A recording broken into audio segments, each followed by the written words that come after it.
Chelsea lose again in the English Premier League. Man City closed the gap on Arsenal in what is set to be one of the most exhilarating, nail-biting title races in history. And it was the game of two halves. You can't get away from it. Man City, galaxy brained by their manager in the first half. Rodri at the back, now Akanji. They were looking a bit ropey. Chelsea definitely had the better of the game. They hit the post, and you thought, could there be a major upset on the cards? Could there be a situation where Chelsea walk away, the underdogs in the game, but with the spoils? Could this happen? What's Pep Guardiola done? And then in the second half, Rico Lewis comes on.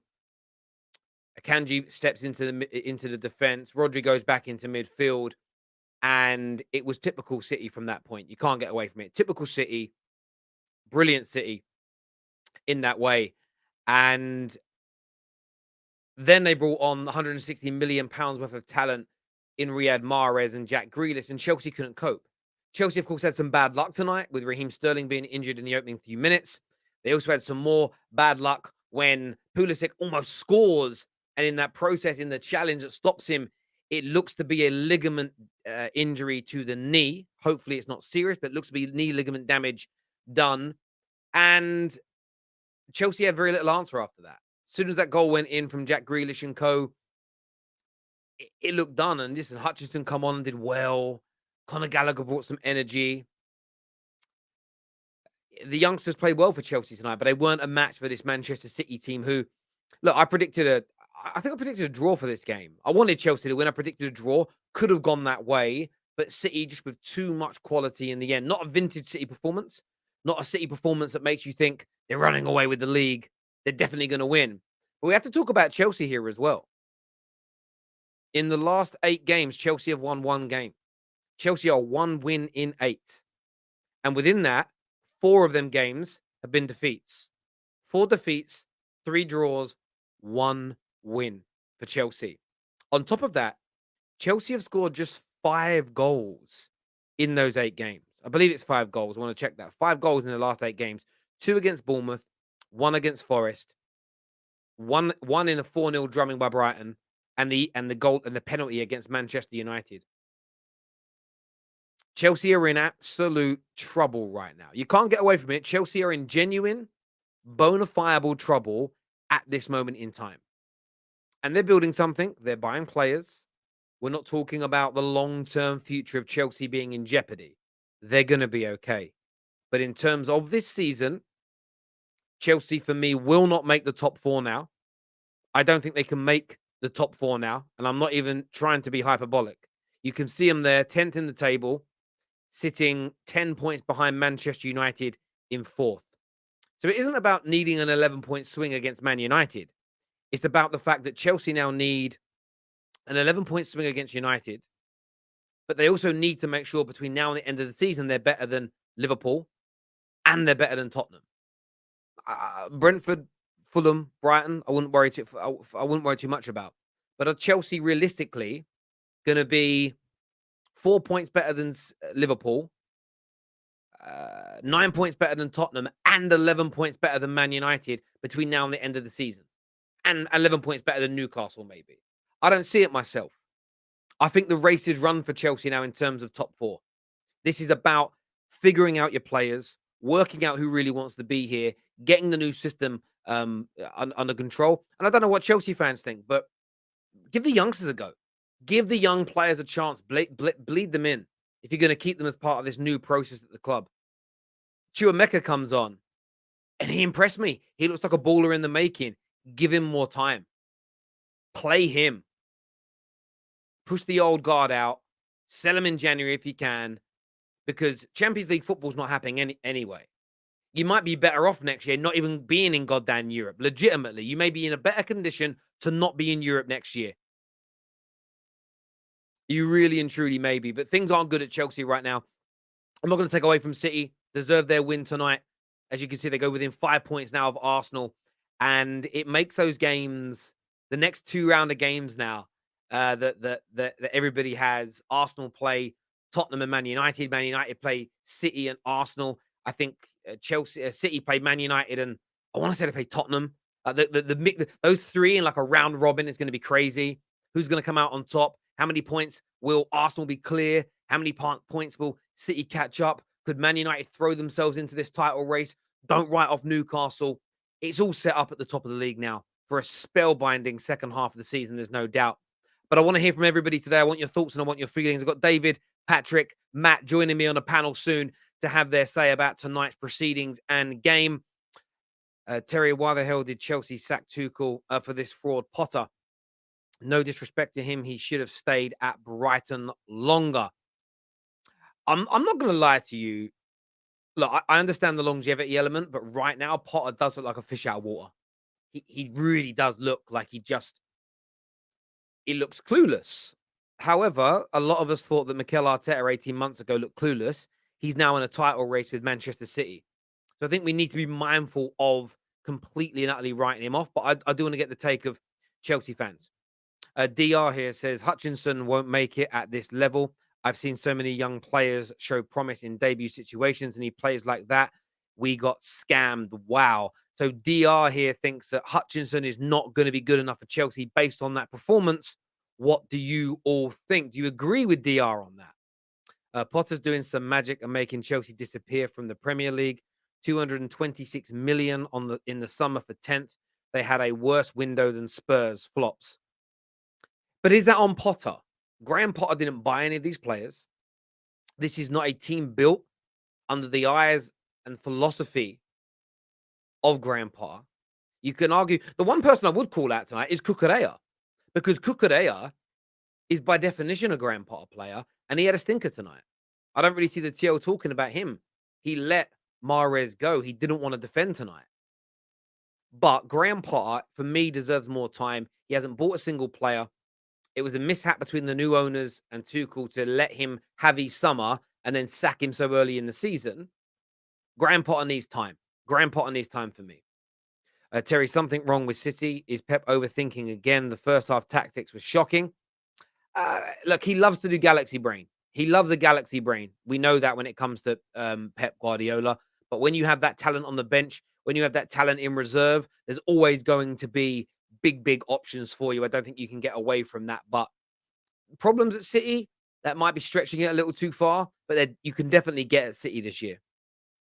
You guys call us Banter Club. We are our worst in years and lost by 1 to City. We will be back. Won't take us 10 plus years like some clubs, is what Juan CFC has got to say. And I don't think it will take you that long either. I'm going to be very consistent with my Chelsea message. It's painful to watch, but there is a long-term plan here that I think needs to be focused on as well. Bowley quit and starts a new game on Football Manager, is what Anthony says here. It's actually hilarious. We have a 4-11 that's injured. No stability for Potter to implement anything. Players get fit. Another one drops. That is true. You have to bear that in mind. I mean, I've seen certain fan bases moan over 1 or 2 injuries. Chelsea quite literally have a whole first string out and some of their best players out. And they lost 2 more of them tonight. So that does have to be considered for Graham Potter as well. Why would Mudryk join this? Well, he's not considering joining them right now. That's as far as we know. There's a great question raised by George there, my friend. I think City have not yet figured out how to incorporate a traditional number 9. I think that's a fair challenge. The football at City isn't as good this year as it has been in previous years. I think that's obvious for all to see. I think you're spot on with that, my friend. Chelsea's priority should be signing strikers and midfielders rather than more defenders. Aubameyang is washed out. Hutchinson isn't ready yet, is what Daniel believes here. We are washed. Just liquidate us already. Bowley out. Bowley out calls this evening here from Chelsea fan Andrew Laurie that wants Bowley gone, off the board, and not running this football club anymore. Nabil says, I'm sorry, but people who are saying Potter out, they don't know ball. 9+ injuries, Aubameyang and Havertz not existing. They lost 1-0 to the defending champions, is what Abil Akbar says. I think it's a fair point there from Abil. Chelsea are all about money and have no end product, is what Jags has got to say. C says, enjoy the free hit rivals. We are in the perfect cluster. F. First team finish is so play the kiddos. Better we lose like this than tear it away down and truly build a strong foundation. DR says, whenever we play well, we get injuries. We are chronically allergic to being sustainable. 7 to 8 injuries in our starters. Potter, open up a hospital ASAP is what DR is asking for here. And how big do you think that is? Terry in the mud. So what? Because I predicted Chelsea to win. I mean, I weren't far off. They only lost 1-0. Hit the post. We're the best team in the first half. Do you understand what being in the mud means? Being in the mud is when you say City are winning 3-0 and then Chelsea win 3-0. That's like in the mud on a prediction. You kids ain't learned anything yet, have you? Honestly, you need to send me your mum and dad's phone number. I need to chat to your parents. They're probably about my age. I need to have a chat with them and see what they're doing because they brought you up bad, son. They brought you up bad. I need to have a word with your old man, mate. Got to take him outside and give him a dry slap. Come on now. Is that your banter? You can do better. Do you think Chelsea made a mistake of clearing office management like Petr Cech? Todd B looks clueless in the market. I think that's too premature a question, Israel. But we'll save that one for the panel when they come out later. We'll save that one for the panel when they come out. Chelsea need to get rid of Potter, Terry. James thinks he's got to go. We'll save that for the panel too. Chelsea looks so bad. My sentiments to the fans is what David says. It's not Potter, it's Todd B, is what Israel believes. Jello here says, this morning I was scared because of our form, but I'm glad I watched the game because it showed who belongs at this club and who needs to leave. Not sure if Potter is the right man to help us rebuild. Is what's been a lot of people calling out Potter tonight. A lot of people calling out Potter tonight. So I'm intrigued to see what the rest of you say. The difference, Terry, between Arteta and Potter is Arsenal fans stick with him when he was 8th. There are Chelsea fans who weren't sold on Potter at first. In fairness, there are still some Arsenal fans that aren't sold on Arteta, and we can't sit here and pretend like we weren't watching shows where people like Igal this time last year was calling for Arteta to be sacked. So, like Arsenal fans have done their swings and roundabouts as well. And yes, the hairline is looking nice and strong because if you asking, look at that, nice. That's nice, eh? It's pretty decent. Pretty decent hairline. It's doing all right. Jerome here says, "Oh my days, give Potter time. That Chelsea is packed with great players and they are adding more to it. Just give time to make this team his," is what Jerome says. Well, what I would say about sacking Potter is if you're going to sack Potter, you sack him now before you let him buy anybody. You don't invest £150 million into a Graham Potter squad and then sack him. That's the road to ruin. You can't behave in 2023 as Roman was able to behave in the early days. In the early days, he had one of the best spines in world football, and nobody else had the money to compete. Since the money's come in, Chelsea have slowly fallen backwards because they don't have a sustainable model. So there needs to be sustainability. So if you get sacked, you've got to give somebody a chance. Kepa was the reason City won. Absolute donkey. Yeah, listen, I will say about Kepa today, and Matt's backstage coming out. Why he let that cross go, I don't know. Like Cucurella was awful, but Kepa's got to come and command that. Kepa's got to come and take that ball. 110% Kepa has got to do better in that scenario. I think most Chelsea fans would probably agree with that. But there we go. I'm sorry if I upset you, by the way, Dan, but I do need to speak to your dad. Brighton, we wait 6 months for a win. Good luck. I don't see why Mudryk would want to go to Chelsea right now, is what Alberto Ray says. Listen, I agree. That's why I don't think it's going to happen. We report the news, and there's been positive talks tonight. But I still don't see it. Title race heating up with derbies coming up. Listen, we'll save that super chat as well for when the panel come out because I want to have a chat with him about that. David, Patrick, and Matt with me soon. Although Chelsea look bad at the moment, worst thing to do is get rid of Potter, give him time, complete team overhaul. A complete team overhaul is needed. I agree. And who else is that? I mean, who else could they go for right now? I suppose there's Luis Enrique, there's Poch. Who else is available? Zidane. Who else is available that Chelsea could go for right now? That Tuchel's available. Bring Tuchel back. We'll see. We'll see what you're all saying. What's this comment here saying? This is relegation form. Potter out is what Matty has got to say. I mean, it is relegation form. I'm not going to lie to you about that. It is. Right, people, it's time to bring out my panel. Make sure you stay with us. They're coming on to have their say with us now. Make sure like buttons are being smashed. Make sure you're subscribing to the Football Terrace. Because I want to know what you think and feel. There's a massive result again tonight. Let's do this. Let's go. Welcome back to the show, gentlemen. Important win for City. Congratulations, Patrick, David, Matt. Another defeat for you. I mean, yeah, for me, 1-0. It's not the worst. I'll be honest. Like, every Chelsea fan should sit here and be honest. Like, we weren't expecting a win. If you're expecting a win, good on you. But we weren't expecting a win. I think first half we had a decent performance. I was happy with that first half result. I saw some positive stuff. With certain players out, we had that unfortunate injury. 2 injuries in 10 minutes. I look at that. I want to mention the injury points. I want to look at that injury. Potter needs to react to that and say, how do we stop this from happening? Is it the medical staff that allowing these players to come on, or is it the players themselves? I don't know. I'm not behind the scenes, but I need Potter to judge that and take some action to that. But the players that came on, Aubameyang was a Tuchel signing. He's absolutely hopeless under Potter. I mean, no one really expected him to do under Potter. I said he would do under Tuchel, but now unfortunately Tuchel's gone. We come to the goal. I said, unfortunately with Kepa, I think he definitely should have came out for that.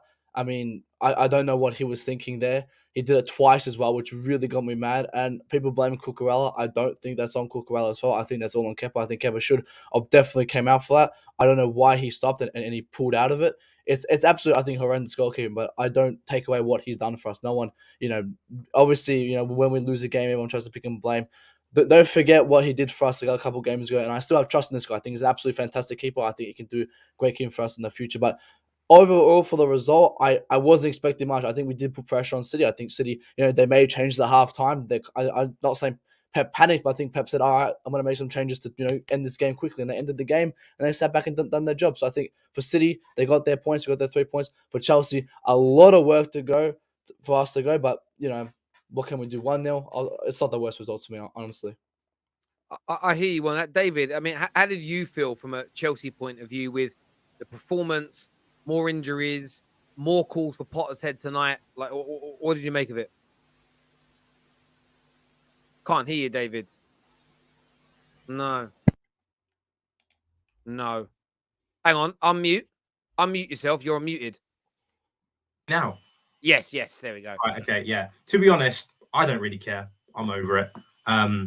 Like when I started off the season, I thought it'd be Tuchel. I thought because Tuchel has this ability to make bad players look good, I thought it'd be fine. Maybe not win the league, but third, fourth would have been okay. But now it's been completely torn apart, restructured. I'm not too fussed about results, to be honest. I just want to see who's performing, who's not performing. And the players who I think will perform, and the people who I don't think will perform, they don't perform. Like Aubameyang, we knew what he was. He was signed for Tuchel. Tuchel's not there. So why anyone expects anything from Aubameyang, to me, makes no sense. To me, Conor Gallagher, he's not good enough. I've watched enough Conor Gallagher now to know he can improve, but I just don't think he's ever going to be of the level of Chelsea. And there are so many players in the squad who I think, even with all of these injuries, are still playing and they're not doing anything. So for me, it's good because I now know this player's not good enough, this player's not good enough, this player's not good enough. They can go whenever they need to go. I think what Potter should do is he should pick the team that best fits his system. That's what I think he's not doing, which is kind of annoying me. If you think that Koulibaly's not good enough to play centre-back for you, I really want to see, when Badiashile's available to play, you've signed him, play him, because you've got to play a system that best suits you. When we play with Chilwell and Reece James, the reason why it works so well is because they're actually attacking fullbacks that can overlap and create chances on the byline and so on and so forth. When those players get injured, he puts in Cucurella and Azpilicueta, both who are fullbacks who can't do that job. So, of course, the system you're trying to implement isn't going to work because those players they're not like-for-like players. When Lewis Hall came on, who's more of a Chilwell mold of someone who can create chances and run around and create overlaps, the team looked a lot better. So, to me, it's like play people who are best going to fit your system. Sign players who are going to fit your system. And for God's sake, learn from the history of this club and do not spend 100 million on one person because it doesn't make sense. It doesn't. Can I ask you? Can I ask you something? Sorry for cutting you because you're very passionate and ranting very well. Look, I want to ask you something, right? And I'm looking at your face right now. You said this is your opening statement. I don't really care, brother. You care, brother. You're passionate. You care. Obviously, I care about the club. I don't care about the result because I was wondering because you say you don't care. So I was like, why is this man saying he doesn't care? Then goes on and on. As a Chelsea fan right now, we've won before this game. We'd won 1 game in 7 games. If you genuinely thought you were going into this game against Man City as favourites, you're stupid. First of all, plus with all of the injuries on top, you're even more stupid. But how can you not? How can you not have a chance at home while you know Man City are also stinking recently? But Chelsea. Right now, it doesn't mean anything to me being at home, being away. We don't have players that fit a system we're trying to create. If you took out De Bruyne, Haaland, John Stones, like in your season when you lost what's his name? When you lost Ruben Diaz, your team didn't perform as well because you couldn't implement the same system with the players that you had lost. Mm-hmm. That's what I'm saying. I'm not saying you shouldn't care because you guys still made top 4. You still had the ability to do that. Right now, we don't even have that ability. I'd rather have no Europe next year and play people who are best suited to a system than try and come up with something where we play a back 3 and it doesn't really benefit us and whatever. Can I ask another question to you though? Because I was on another channel, right, with Chelsea fans, and it was when Tuchel came on and things were not looking great, but you were doing well in the Champions League. Do you know why I don't trust Chelsea fans anymore? I used to trust you guys, and I thought you guys were our brothers because we all were spending money and we're together. But I don't trust you guys because you know what? You say all this. Trust me, I can come here in a few months, and if you guys, by any chance, even a slight sniff, you win the Champions League again while you're sucking like this, you guys will come in and slap it in our face, and you forget about the fact that you were struggling. Because I remember when you were struggling, you guys were shameless. So why would I not celebrate? If my club's really bad, right, we're really bad, and I win a Champions League, why would I not take the piss out of it? But also, can I ask something? Can I ask something? Why do you guys, right, always just say, oh, like, the first one I've heard, you say, I don't care, we don't care, oh, this is we're having, because I was also speaking to HH yesterday, and he said, Patrick, we are downright bad and we are not favorites. And I looked at our own team and said, but we're also struggling, but we're still positive. Funny thing is, you guys have spent well, and why doesn't Porter use those players? And why are you guys asking for more players again? Because if you look at our squad is a mismatch of 4 different managers who play different systems. There's no cohesion when you look at our squad. Our squad's got Jorginho, who's this Registo who passes the ball 5-10 yards and plays it back and forth. But we've also got Kovacic, who's there to be a water carrier and carry the ball 50 yards up the field. Who was one of the best players I've ever seen. He was the best players on that pitch. One of the best players on that pitch. I think Kovacic is one of the only players that should stay, personally. Oh. So you want the whole team gone? I want a lot of players gone, personally. Even that's what we need, though. People know how much I love Havertz. I really want him to work. I just don't think I don't think he suits the system right now unless we sign a striker that's going to accommodate him into playing. And I haven't seen him be able to do that. So to me, even though I love Havertz, I've got to drop the love for him and go, I don't think you're good enough. Ironically, tonight, the one person who I've been counting out quite a lot is Ziyech. And Ziyech tonight, I thought, was actually very good. Now, is that him because we kept feeding him the ball and he was almost like we were playing like Morocco, like give Ziyech the ball and see what he can do with it? Is that because he's just naturally a very well-gifted football player, or is it because he suits Potter's system? If he suits Potter's system, keep him. If he doesn't, get rid of him. Because to me, he's one of those players in the middle where it's like, does he fit, does he not? But there are some players who I look at and I just go, like Mendy, to me, love Mendy, had a really good couple of years with us. I don't think he's going to suit Potter's system at any time. Sell him. Koulibaly, to me, is he a good centre-back? I'm sure in the right system with the 3 at the back, I'm sure he would be a good centre-back. He's got less space to cover. But when we play a back 4 and he gets dragged out into the wide areas, which is going to happen a lot under Potter, he looks like a distinctly I think you bought a centre-back today, didn't you? Hence why we've signed another centre-back. Do I think we should sell Koulibaly? No, because I think he's a useful squad player to have. But there are players where we've got to improve on. I would say this to you, Patrick, as well. When you're saying why would Chelsea buy more players, I mean, it isn't like your club bought an expensive goalie and he flopped, and the next year you bought another one. You bought a number of fullbacks for 50 odd million each, and they didn't work, so you bought more for 50 million. Like, Chelsea are going to keep spending money until they essentially get it right.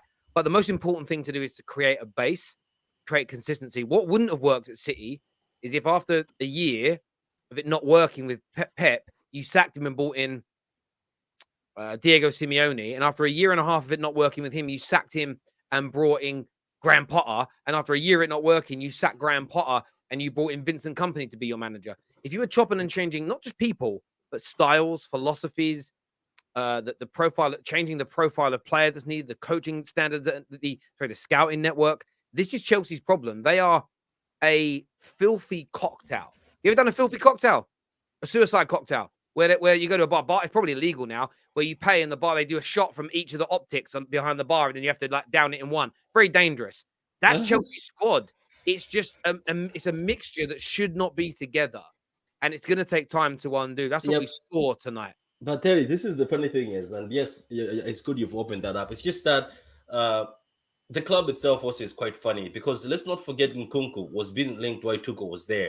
I keep sitting down. Why do you own Nkunku? And everybody keeps getting. But the thing about Chelsea fans make me laugh because there's a divide, right? Some of you just get excited when these signings are coming because the time when you're buying Cucurella was before Potter came in. I don't know if the new Potter was coming. I sat there and was like, is this a player that's for you or you just want the next shiny toy? Then Nkunku, as I said, the rumors were there before Tuchel left. Now he's coming in. And now you're like, oh, Enzo. And this, I just see like you guys just go for the shiny toys. But I don't think you're looking at the fans though, because a lot of fans aren't for this. So like, David just said now before, he doesn't want to go spend that big money. So I agree what you say. In Nkunku, under Tuchel, but a lot of fans aren't happy with this, like the players just coming in. For me, I want a lot of players gone first. That's why I said I'll rather finish 10th this season, but I want to see Mason Mount go, and I want to see all these other players go, so we can have a process of rebuilding. Mason Mount, we don't want to just splash that cash. Mason Mount, he's finished. He's done. He's done. How is Mount finished? The guy is young. He's one of your best players. He's young. I mean, again, that's what Raul say, younger players. But when you really watch him, you really watch how he plays. He wasn't here today. We looked way more fluid. Havertz in a central role as a 10. He played more central. He looked more fluid in the attack. I don't see Mason Mount as a suitable option for us. I don't think he's good enough. His stats don't show him on the pitch. He's the ghost half the time. And today, I think we look better without him. But it's not just him. It's a lot of other players. Sterling as well. It's questionable. But for me, the point is just to get players out first before we just go splash that cash and we get all these names and we still have the same squad here. We have to build a team around the manager. And the point is, I'm saying, is Potter that right guy? Is Potter the man that we spend 400 or 500 million on? I don't think so. But if we do it, well, who am I? I think you would, though. That was going to be my next question. So I want to go to David. Super chat here says, how can anyone be Potter out? No preseason, no transfer window, so many injuries. Where's the logic there? Like, what do you make of like Matt's point? Is Potter the right guy, David? I don't think this. My point was that I don't think we know enough to know that, because as of right now, not only can he not have a consistent squad because we keep picking up injuries, but the squad one is not built to fit his system in terms of, as I mentioned before, you look at Reece James, you look at Chilwell, both really dynamic fullbacks who can get up and down the field, and those two are both injured. But now you're going to ask the same out of Aspi and Cucurella. To me, that doesn't make sense. When I look at Cucurella was really effective under Brighton as a wing back. When he's a left, he's a better maybe. He is Marcos Alonso in a different form. In terms of, in one position, he looks quite good. In another position, when you drop him a bit deeper and ask him to do a bit more running, he doesn't suit it. Because the reason why he was so good at wing back is because he was a midfielder, so he has the ability to pick the right pass when he's further forward, as wing back should be able to. But he doesn't have as much defensive duties to do when he drops back. However, now when he's playing left back and he's got go up and down, he's running 60 yards. His defending is not. He doesn't have the defending level of a Reece James. He doesn't have a defending level of Ben Chilwell. He's one of the, I'd say he's one of our worst defending fullbacks. Whereas Lewis Hall, you look at him and go, this guy is actually a trained left back because he has the athleticism to go up and down. And to be fair, I do think at the end, he did make the wrong decision in terms of not cutting it back. But you can see like his youthful exuberance on the field definitely had an effect. And it was really good to see like a fullback who actually wanted to go forward and cause City problems. And when he did come on, him linking up with Chukwuemeka and him linking up with Conor Gallagher, who I think is absolutely awful. I think he's one of the players that definitely should have been sold. Even Conor Gallagher was able to pick one of the right passes. And that's why when these young players came on, and I've been asking for it for a really long time, we looked a lot better. Chukwuemeka, I think, suits what Potter would want to do. because he's a really good ball carrier and he has the ability to hold the ball really well. Zakaria, who I've been crying for since the start of the season, I said if we do anything good this season, he's going to be an essential part because he is not exactly, but he can do what Declan Rice can do in terms of he can cover a lot of ground, win the ball back, hold the ball really well in midfield, and then pass it forward. Jorginho can't do all of that. Jorginho can, yes, he can intercept the ball quite well, as stats show, and he can pass it forward. But if you ask him to do more than a 20-yard pass, he can't do it. Whereas Zakaria has the ability to not only play the pass, but he can also run through the team as well. And I think Potter wants more of those players who are more malleable and can actually do stuff. But right now we have a really rigid squad. And it's just... Sorry. No, I think as Grey Wolf Dinner here said is, how is tonight on Potter? The blueprint was there to beat City tonight. Team performance was great. Just need to improve on individuals. And I do agree with that. I think with better individuals in said positions and more training, you would have been at City because City were practically full strength tonight or full strength. Like there was no major holes in that City team. But that crazy man did his thing again that he's been doing this season. I don't know what he was playing at. I don't know what he was playing at this day. Chelsea were there or thereabouts. This comment here says, best thing about the game is J5 not playing and starting a midfield of Zakaria, Kova, and world-class wingers is what separate us from the top teams. I think, if you add world-class wingers, maybe that'd be the case. And even with Pulisic, I think Pulisic's quite good, but that boy... He's made of biscuits. I've said it before. His body's made of biscuits. He's out again now, injured. And he went down, held his leg. And I said to Jess, that looks like a ligament injury. And she went, nah, he's up again. I went, the way he was laying there still, ligament. And then 2 minutes later, he's down. He's got that teary look in his eye. Just like, it may not, hopefully, it isn't as bad as Donny van der Beek. Donny van der Beek's going to be out for about a year. I think pretty much every ligament in his knee's gone. But we'll see what happens. This super chat says, watching Chelsea tonight is like watching old Arsenal. Bad assembled attack that can't run. Later, some young kids come on and run around in front of a crowd that had no Fs to give. There is an element of truth in that. I get where you're coming from with that comment there. I really, really do. But Grey Wolf Dinner, not Grey Wolf Dinner. Winter Surfer joins us here as well this evening. Obviously, another disappointing defeat. How concerned are you about Chelsea's season, though? And I want to say that as I put this up onto the screen as well. This is the current form guide in the Premier League of the last 7 games. Jesus, that looks bad. Chelsea sit 15th on 5 points from 7 games, as you can see.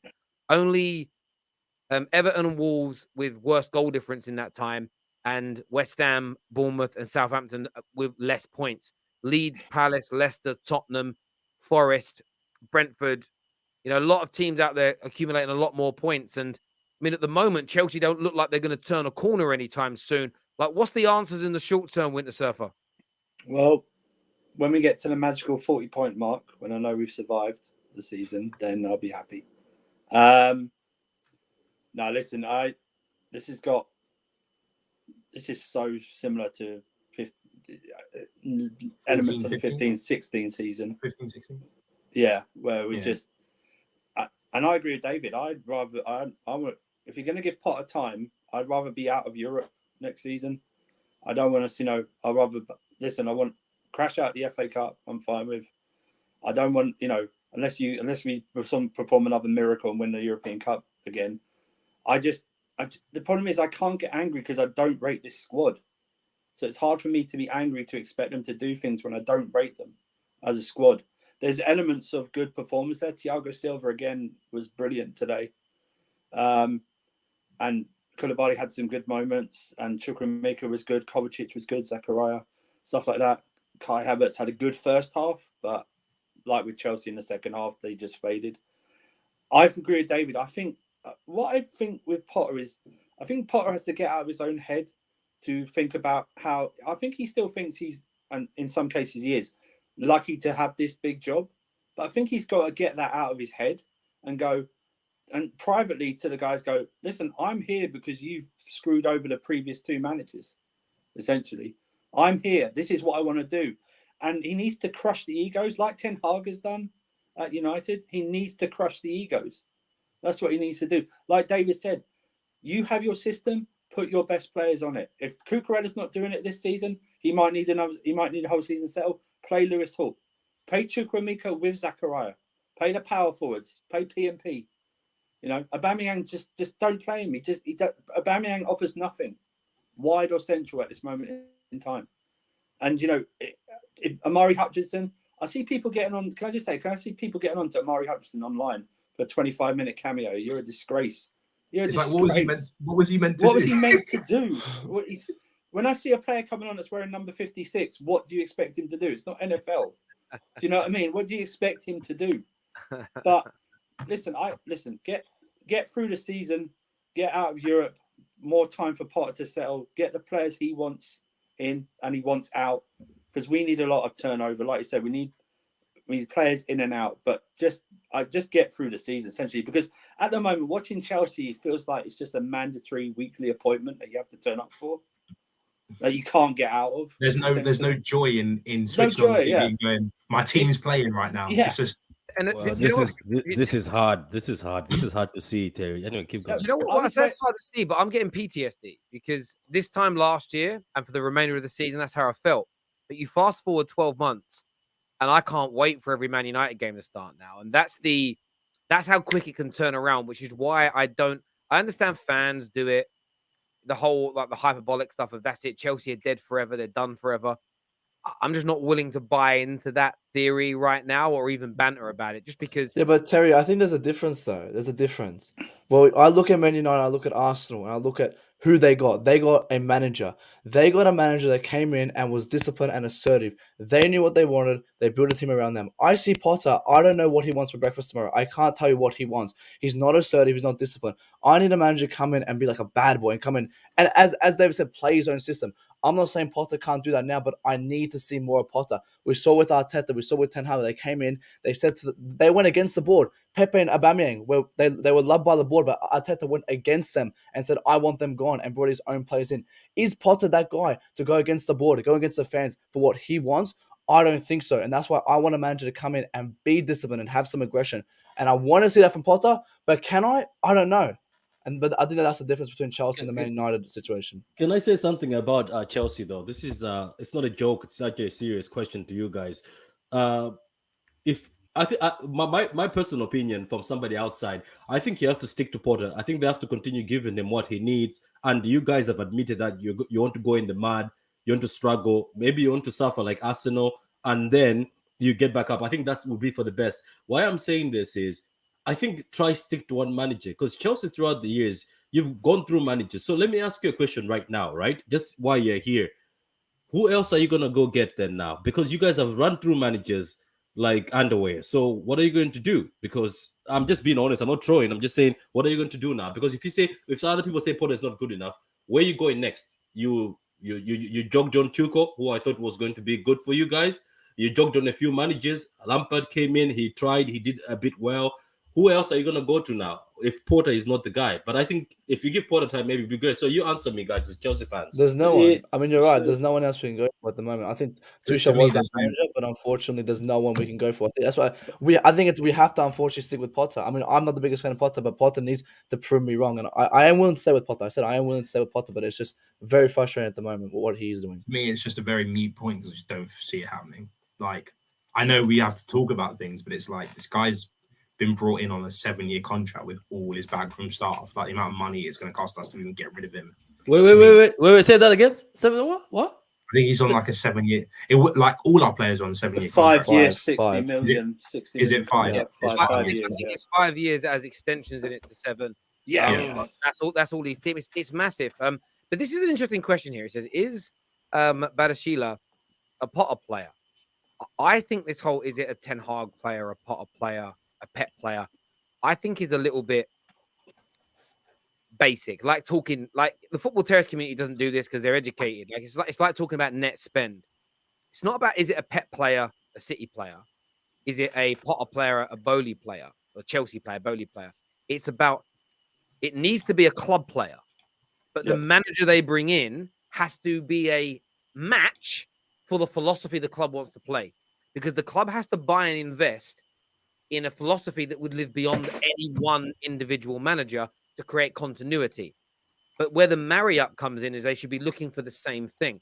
Man United are improving right now because they're giving a lot of power to Ten Hag and letting him buy players that suit the system he wants. But the only way it works medium to long term for United is if once Ten Hag goes, which he will at some point, good, bad, or indifferent, is if the manager who comes in has a similar outlook on football. You go from Ten Hag to Simeone, you could spend £500 million on a squad and it becomes almost obsolete because the new guy wants to play a completely different. Man City are not going from Pep to Jose Mourinho, no, to Antonio Conte. They're not doing it. There will be a difference, but there won't be a complete U-turn in terms of how they're playing. So it's a good question, but yes, there has to be a matchup between the two things. This comment here says Chelsea need to stop spending 100 million on one player. They need to spend 30 to 50 million on 2 or 3 players. You need 1.1 billion to build your squad. David is right. 1.1 billion. You don't hear David is right a lot on the terrace, you know. That's what I was going to say. I'm really enjoying the love. I've been away for a bit. I've come back and everyone's like, you know what, David might be speaking a bit of sense right now. And to me, I look at like, when you look at the best teams in the world, so you look at Man City, for example, their squad is, it's a really bad term to say, but their squad is thick in terms of quality because not all of their players are 100 mil. You have players like Gundogan who were signed on. Terry, come down. Terry, come down. You've got players who they signed who are like. Terry's joking. It's true though. Not all the players are 100 mil. But like players like Gundogan who were signed on. What was he free or was he like a? No, like I think it was 25. I think Gundogan. Yeah, like you've got players like Gundogan who are like 20, 25 mil. You've got a lot of these players who are quality but like fill out your squad. I think what we have to do is almost revert backwards and go, we're going to fill out our squad and then we're going to add the quality on top. What Potter should be able to do is go, I need a centre back who's really good at covering big spaces and is good in aerial duels. And then our data analytics department, who have all been signed from various clubs, should be able to come up with a short list of people and say, this is the most cost-effective strategy to get these 3 centre backs. So this is what we're going to do. Wait, it wasn't Fofana supposed to be that? David. No, but to me, Fofana's not that. To me, Fofana is, ooh, this young player has a really big name. Let me drop 80 mil. Like to me, Enzo Fernandez's price, 40 mil of it is hype from World Cup. 40, so to me, he's a good player. But if you're going to sit here and tell me that Enzo Fernandez is the only type of player who can do what Enzo Fernandez can do for 100 mil, I think you're lying. I think there are players in the Bundesliga who are able to maybe not do it as effectively, but can do a very good job for 20 to 30 mil. Let's get 4 of those players to fill out the squad. So if we do have an injury crisis, we can put those players in. And then when we want to sign Enzo Fernandez in the future, then we sign Enzo Fernandez. Because realistically, his release clause is always going to be 120 odd mil. So if you really want to drop 120 odd mil on him and think he is the final piece, then go do it. But don't do it when you've got 7 holes throughout your whole squad, because it doesn't make sense. It's also, with a new scouting network, it's to spot your own Enzo Fernandez. So you don't have to pay it. Because they paid 13 million for him, or whatever it was. 6 months ago. 6 months ago, yeah. Every club needs to do that. They need to spot their own Enzo Fernandez, so you don't have to spend £100 million on one player. City just did. They just spotted Maximo Peron, who was supposed to be the replacement for Enzo Fernandez in Benfica. Right. Yeah. Yeah, and maybe this Brazilian midfielder we've signed will turn out to be something like that. But that's the whole point. Yeah, I think you're absolutely right. Enzo for 120 million is stupid career mode signing. Got to pray now that the Champions League-less City next season still attract your Liaz's, the Liao's and Nkunku. Well, Nkunku is in, so Nkunku's definitely he can't pull out. No, calm down. Terry, let's dial that back. That says CFC. You say Champions League-less City. Why? Sorry, Chelsea. Sorry. My mistake. Nah, you never know with you lot. You know what? He's throwing jabs. Yeah, that's subliminal. I caught that too. Yeah, Potter is so inexperienced at this level. In interviews, he speaks like we're losers. No ruthlessness in his persona. I worry he makes us look weak. I don't necessarily think he makes you look weak. I just think this is a combination of many things. But look, there are Man United fans that don't like Ten Hag at the minute because he isn't saying in the press conference today that we're going to go and win trophies this year. And it's like, well, I think Graham Potter's taking pressure off a lot of your players. There's no point Graham Potter going in hard on a lot of your players right now because he knows the scorer as well. And all you're going to do is create a bigger issue because you do need to start winning soon. Because the good thing this year is there's so many bad teams. You're definitely not in a relegation fight. But as it stands right now, you ain't even making any kind of Europe. Like it's you know, it's. But Terry, it's to me, it's year one of the project, though. I don't want Conference League. I don't want it either. Yeah. I don't want it. No, but that's arrogance. That's but to me, I don't want to play 2 games a week for a shit as a trophy. Chelsea fan, us making the Europa League or the Conference League doesn't boost our attractiveness to players. To me personally. So missing out on it is even better. I think missing out on it, not that it's better, but I think it has its benefits. It can give us time to rebuild. You're trying to see. Potter's trying to see what these players are made of, physically and mentally. The more competitions you're in, or the chances to put them under stress is important. He's got this season to do that. He's got the season as well as playing for a cup. It's different. It's a different. Yeah, you still got FA Cup. Come on, guys. Carabao Cup. I think having a break from Europe will give us time to rebuild. That's what I would. Being in a Conference League and having to go and play Luxembourg away, to me doesn't really provide a benefit. It just doesn't. Wait a minute. You won the league with Conte because you're not in Europe, didn't you? You did, didn't you? And you were way better. You won the league with Europe. Yeah, we did. Yeah. Finished 10th. Speaking of winning the league, the title race is heating up. The derbies are around the corner. We get sort of a nice little 7-8 day gap now until the Manchester derby and then the North London derby. But what way round is this title race going, gents? Because Arsenal look really good. They're 5 points clear at the top. You've got to come to Old Trafford, which is a hard place to come right now. United are playing well. What's going to happen with the title race? Go ahead, Veta. Then I'll go next. The title race is on. I mean, it looks like more teams want to be a part of this, right, Terry? It looks like United they want to stay in form and jump into this title race. Arsenal, they're going to be tested, man. There's nothing more from a City fan and from a City club. There's nothing that we like more than chasing records, and we've all seen it. No club with the number of points that have been established so far has bottled it, has crumbled and given up the title. City loves chasing records. There's an opportunity for us as a club, and Terry, you know this. You've done the trouble. For a club to be able to repeat, not only twice, but go for a third time, you need added motivation. So Arsenal, they're the right spark. We're going to see whether they're built for it. We also have our rivals United looking to get into this race. It's going to be fantastic. I'm not buying it though. I'm not. And Terry, I'm going to say this, and I think some of the City fans might not like what I'm about to say. We're going to have to fix up. And I said this, I think I was on your channel, Terry. I think it was after Fulham or something. I told you that something is not right. If you go to that video, and one of the videos came out, it's like, something's not right at the beginning. And I think Veda, you also heard me say this. It's just something isn't right. Like the team hasn't clicked. We've won games, but with the games that City have won, look at them properly. We got away with it. And De Bruyne had to perform. Now, when De Bruyne is stinking in 3 games, creativity is 0. And man has been stinking. De Bruyne has been stinking, and I love him as a player, but the stinking is bad. I can't defend him. I was winning in the Modric versus De Bruyne, even though Modric has a UCL on the Ballon d'Or. I was still winning because one of the guys was like, yeah, De Bruyne can create, but now it's looking bad. But what City fans have to remember is we can chase, and we've done it before. But there's something that I said the other day. I was like, were we too cocky as City and looked at Arsenal, which is a sleeping giant, or even though people are calling them a banter club, and said we are too good, we'll give you Zinchenko and Jesus. It doesn't matter if they spark anything. I just have this other small fear. I know that I believe in the team, but I have this other small fear. We sparked something in a sleeping giant, and we gave them belief. And Arteta, who's coming from a dressing room, that's a City dressing room, knows how to win. And Jesus and Zinchenko looking great now, looking better than he was with us. I just have a feeling that people say, oh, when Jesus gets injured, it's over. Well, I'm still waiting. People say when Partey is not there, and when he played one of the games, they still won.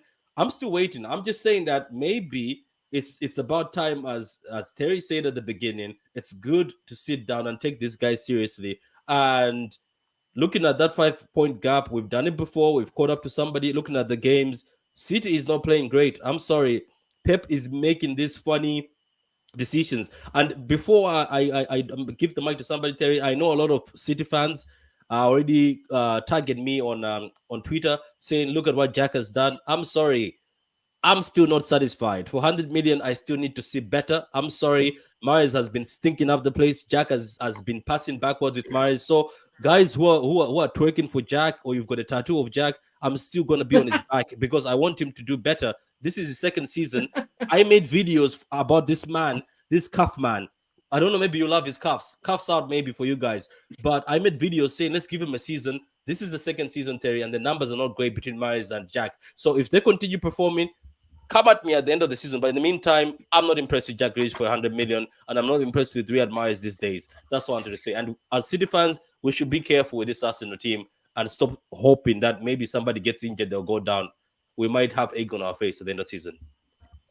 I agree with the way you're playing. I don't think it's brilliant. You obviously you're winning lots of games. You're on 39 points, which is massive. You know, you've only lost 2 matches and whatever else. And I don't think City are there to be attacked. What I find City fans have been very sensitive about this year is that you're being assessed within a bubble, and that bubble is title race bubble, where 2 or 3 defeats will be focused on, like, might be focused on more than a team like Liverpool that have lost 5 games, like a team like Chelsea that have lost 6, because it's more important in a title race context. In terms of writing off Arsenal, it's stupid. I've been saying it all year to write them off. They're there or thereabouts. They're playing really good football. Yes, you've closed that gap to 5 points today, but that's only where it was 2 games ago before you inexplicably drop points at home to Everton. You know, dropping points at home to Newcastle with the season Newcastle are having isn't abnormal. But getting beat at home by Brentford is. Drawing at home to Everton that's the abnormal bit here. And I think that's what's being ignored. Nah, the Brentford one, I can put my hands up and say Brentford have smacked everybody in the top 6 except Arsenal. Yes, but not at home, not away, not at a big 6 ground. The point I'm making is, like, that's the abnormal result in all of this. I think the title race is massive. This next 2 rounds of games, it's either going to create one of the closest races we've had in years. Even United are in it, Terry. Don't take them out. I'm looking at the table. No, United are in it. Mathematically, yes, but for me, winning. No, but I'm being serious. I'm giving a real answer here. The wins in the next 2 games for Man United and performance will dictate whether United fans truly believe. If we beat you in a good way, and then we go to the Emirates and get a result and we play well and look strong, then United fans will believe. If we get battered in the next 2 games, 1, mathematically, we're nowhere near it, and 2, we know we're not ready for that level yet. So I think it's a very good acid test for Man United to see where we are. But even if we get a good amount of points, draw both games, win 1, lose 1, win and draw a game maybe, it does very well for us in terms of our top 4 kind of standings. But I don't yet believe Man United are on the same level as City or an Arsenal. And some United fans might hate me saying that, but I'm not going to get overly carried away, even though the confidence is growing. We're playing really well. But look, tonight's result was brilliant for the title race. Awful for Chelsea. I was saying to KJ earlier, like, I kind of wanted a Chelsea win because I'm quite enjoying Arsenal taking this lead at the top, because I'm just enjoying the way people are trying to twist the rules and laws and the kind of history of football to make it sound like Arsenal are lucky to be there, or it's against the run of play, or whatever else, when they've been great. And they are tracking right now towards getting over 100 points, which shows how good they've been in the first half of the season. So, yeah, I'm really excited about it. What do you say, David, with this title race? Are City going to catch up with Arsenal, run away with it? Is it going to go to the wire? Could United enter it? Like, where's your head at with it all? I think it's too early for United, to be honest. I do think it's just too early. Like, Ten Hag's done well. He's done really well. But I just don't think he has developed enough consistency with his squad for it to continue going. And, like, right now, your striker's Martial. That's not going to help you. It just isn't. Like, if you are going to compete, you're going to have to go big in January and find some players to fix a couple holes in the squad. With Arsenal, to me, it's like, I'm watching Arsenal, I'm impressed with Arsenal, and I'm not taking anything away from them. But to me, it's just, you're gambling on youngsters. And everyone knows my thing with youngsters is that youngsters are destined to have their dip at some point. Now, if Arsenal can somehow have those dips at separate parts and then cover those dips with their older players in the squad, they'll be fine. But if those dips come and they all come numerous at the same time, then it's it's unfortunate. But again, this is the only thing I can do with Arsenal is speculate what won't work and why they can't win the league. Because to me, when I look at Man City, it's like they've done it. They keep doing it. They've done it 2 years in a row. They had a break. They did 2 years in a row before that. They've won it numerous times under Pep. Why would I bet against City? So it's almost like I'm trying to find holes in Arsenal to justify why I think City will win the league. Because to me, the main thing, apart from quality, like I think Man City do have the better squad, but apart from that, my thing with City is that they've done it before, whereas Arsenal haven't. And this is a brand new thing to all of these Arsenal players, apart from Zinchenko and Jesus. And yes, I know everyone's like, oh yeah, Zinchenko and Jesus were massive for City and blah, blah. And yes, they were very good, but they're not the people who will shift the mentality of the whole Arsenal squad. To me personally, they wouldn't do that. I think you're right. What you're asking other non-Arsenal fans to do is you're asking them to believe in something they haven't seen in decades. And that's an Arsenal title race. That's an Arsenal title victory. It's easy to go with City because they've won 4 out of the last 5. So you're asking. We saw it with Leicester, but they failed in the end. They disappointed us in the end. Yeah. But even then, I still didn't believe them because they finished. They were always third. They were, something like that. But with Arsenal, it's like I need to. You're asking me to believe in something. It's like you're asking me to believe in a unicorn at this moment in time. Do you know what I mean? I haven't seen it. So, what could make a difference is this month. This month is huge. The games they've got are huge. If they come out unscathed, undefeated, even maybe a couple of draws, then you could you could start to believe. But until you see it, until it gets mathematically assured, most fans don't believe it. It went crazy. It went crazy for City and Liverpool during these games. I don't know if you remember these games where you find Liverpool is in front, right? And then City play before Liverpool. Let's say Liverpool was in front by 5. Then City will play before Liverpool, and somehow Liverpool waited to play. I don't know what was happening. I think it was when the games were being rearranged. I think that's when City also ended up catching Liverpool because we would play and put pressure on them. But what I'm looking forward to see, Terry, from Arsenal is when, let's say we start chasing them, because I might also have egg in the face at the end, because I remember when I was saying, oh my God, Chelsea look good and they look stable, and somebody told me, nah, they're going to drop. But when City starts chasing them, let's say for instance the next game Arsenal draw again and City win, and then it starts going to a point where it's 1 point, when it gets there, I would like to see them. If they would go through that, I would respect them, because that's when Liverpool used to fall, when we are like 2 points behind them or 3 points behind them and we have to go toe to toe.